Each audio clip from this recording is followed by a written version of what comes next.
Merhabalar, mutfağıma hoş geldiniz. Bugün sizlerle beraber etli kuru fasulye yapacağız. Bunun için gerekli malzemeler: 2 su bardağı geceden ıslayıp yıkadığım kuru fasulye, 1 adet kuru soğanımız, 1 adet yeşil biber ve 200 gram kadar kuşbaşı etimiz var. Birer yemek kaşığı biber ve domates salçası, kimyon, tuz, karabiber, 2 tane de kuru sivri biberimiz var. Bu olmasa da olur tabii ki. Yağımızı ve etlerimizi tenceremize alalım. Kavurmaya başlayalım. Rengi dönene kadar kavuralım. Şimdi soğan ve biberlerimizi de ekleyelim ve kavurmaya devam edelim.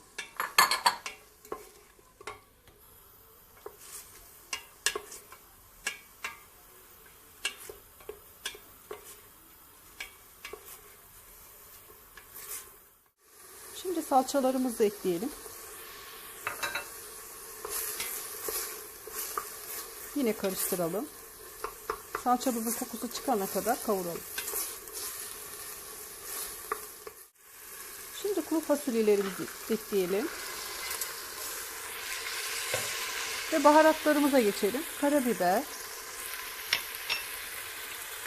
tuz ve kimyonumuzu da katalım. Ve 2 biberimizi karıştıralım.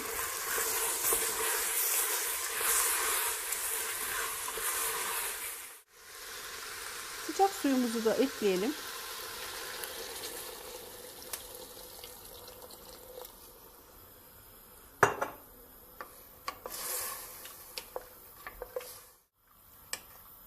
Suyum az geldi. Biraz daha ilave edeceğim.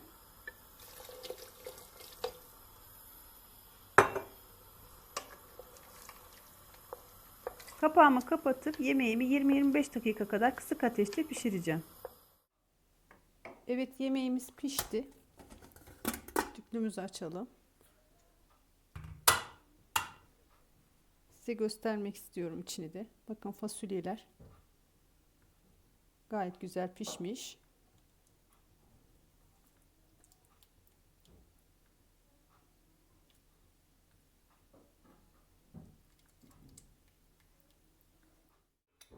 Pilavım da pişti. Yanına pilav çok yakışacak. Şimdiden yapan ve yiyenlere afiyet olsun.